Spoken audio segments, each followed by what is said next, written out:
Que la grâce et la paix de Dieu soient avec vous tous. Bienvenue sur cette chaîne. Non pas M. Frère Célipen. Je dis merci à l'Éternel qui fait grâce, qui fait faveur. Je dis à moi, c'est pas de parole. Ensuite, je dis merci à tout le monde qui parle prendre un temps très important pour tendre et visionner méditation. Ça. Le sujet que je vais traiter pour nous et avec nous, c'est le calendrier des dieux. Calendrier. Le mot calendrier, c'est un mot qui gagne plusieurs synonymes, parmi lesquels gagne almanach, gagne agenda.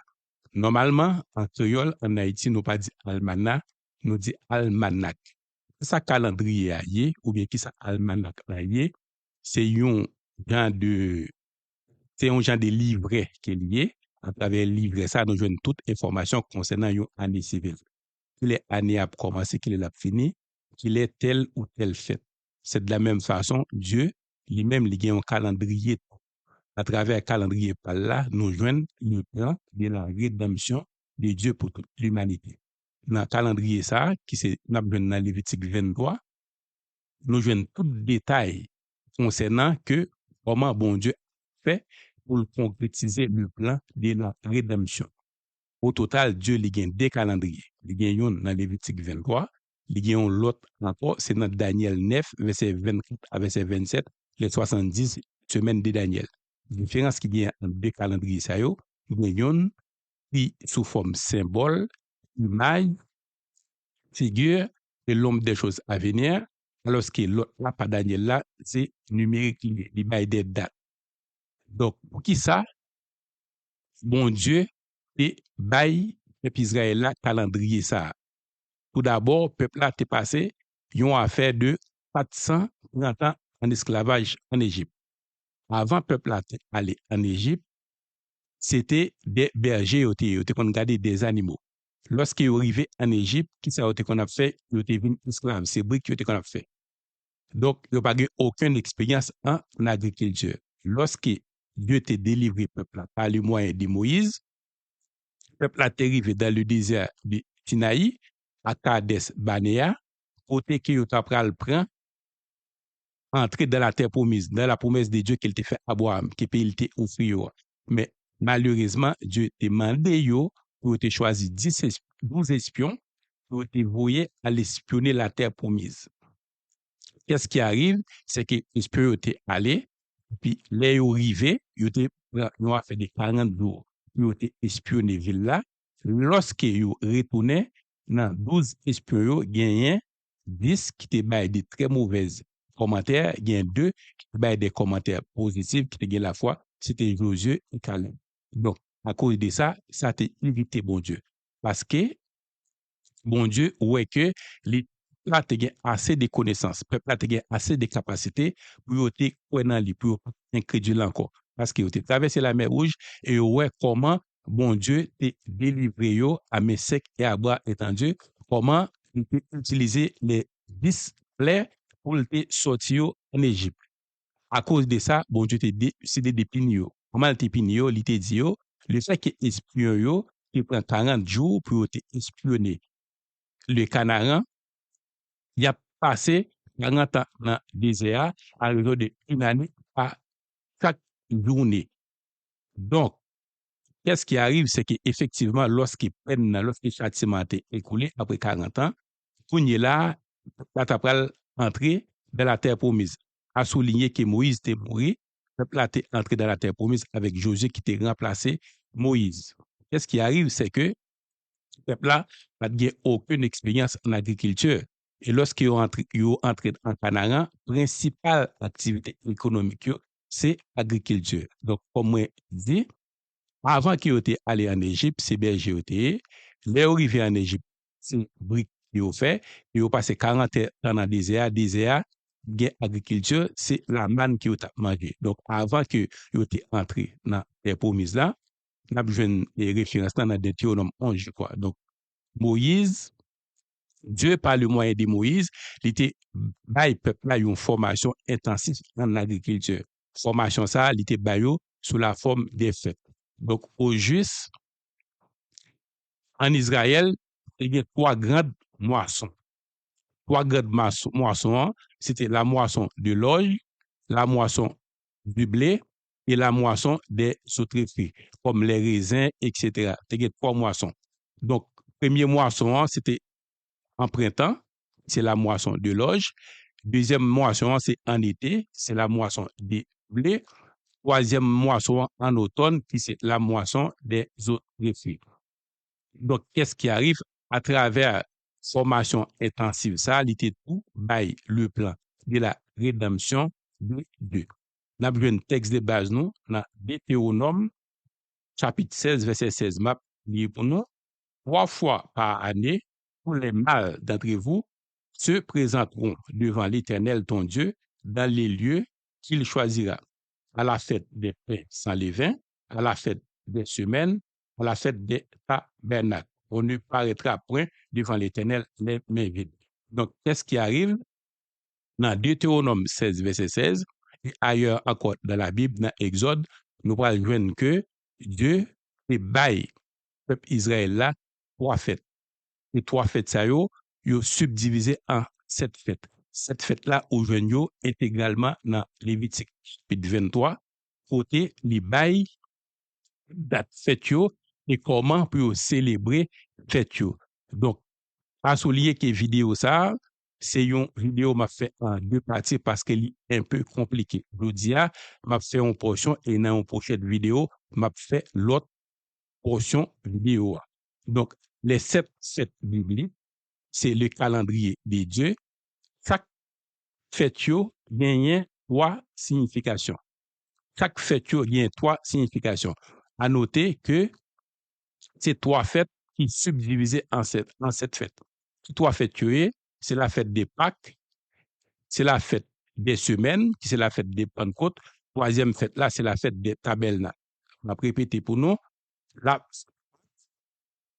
La fête des semaines ou la fête des Pentecôtes dans le Nouveau Testament et la fête des tabernacles. Donc, 3 fêtes ça yo subdivisées en 7 fêtes. Donc, 3 premières fêtes là en rapport avec premier venu Jésus-Christ.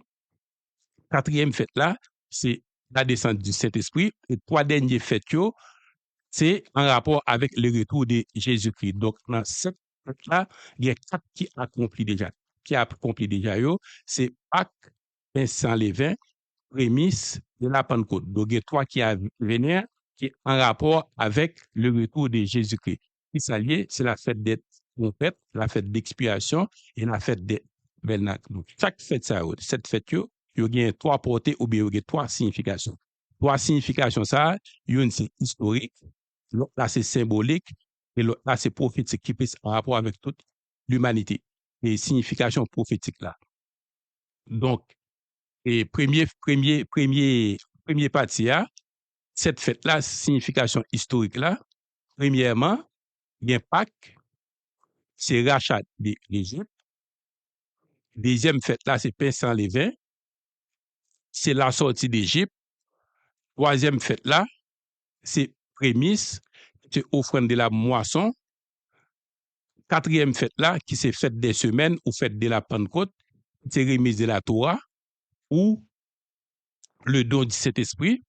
Cinquième fête-là, c'est récolte début d'année. Sixième fête-là, qui c'est fête propitiation, qui symbolise pardon, remise des fautes.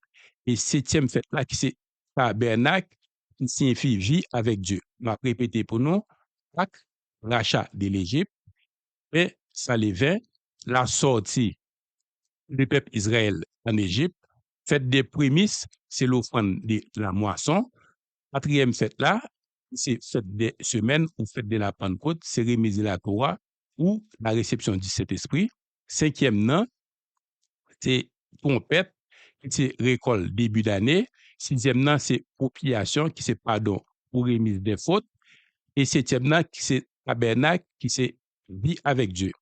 Donc, signification symbolique de cette fête, n'a pas Pâques, ça c'est signification symbolique qui c'est salut.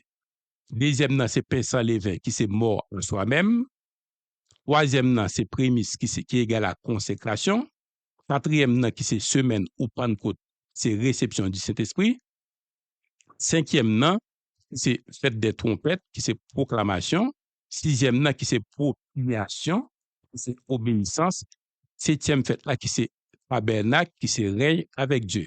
Donc, on y a le plus important, c'est signification prophétique là. Ça qui est en rapport avec nous-mêmes, avec l'Église d'Odia.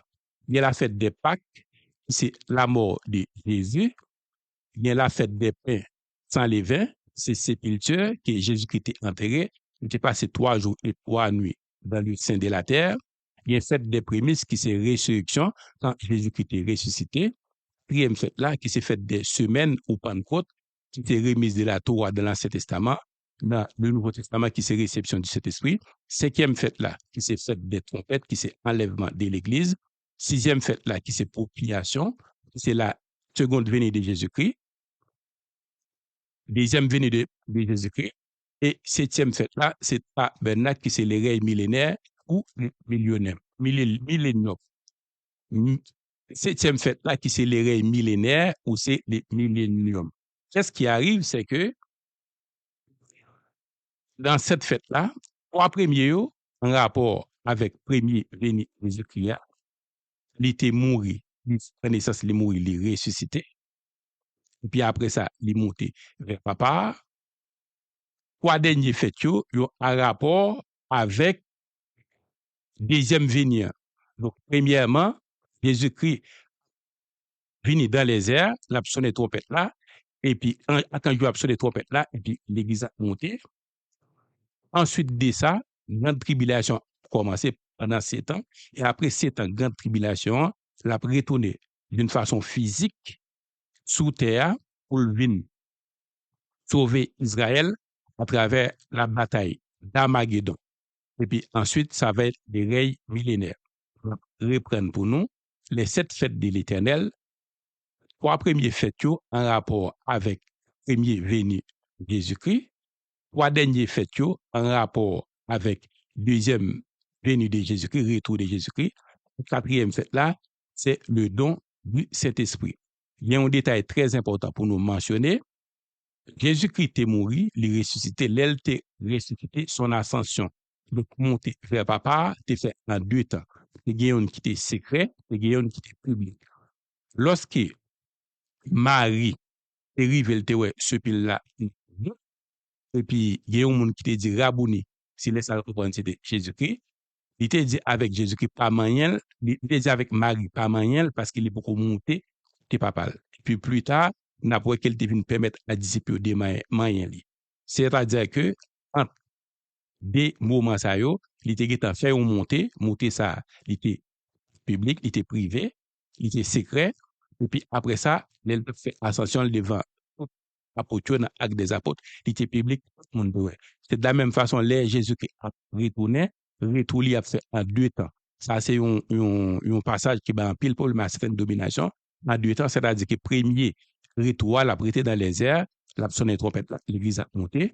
Et puis après 7 ans, grande tribulation, l'a tourné, c'est à ce moment-là, le verre. Et bon Dieu béni nous. À la prochaine pour l'autre vidéo. Après, rappelez-nous que je dis un grand merci à tout le monde qui te prend un temps pour être abonné sur la chaîne là pour encourager. Et nous-mêmes, tout qui pour abonner, m'a dit non pour nous encourager. Travail là pour nous encourager. Sur la chaîne là, permettre de grandir, abonner, et puis comme ça, nous ne pas rater aucune vidéo. Que bon Dieu bénisse nous à la prochaine. Très important. Ça, c'est une portion qui me fait dans le sujet, qui c'est les 7 fêtes de l'Éternel. Là, moi, j'ai une portion pour faciliter la compréhension. Et dans la prochaine vidéo, je vais plus d'explications.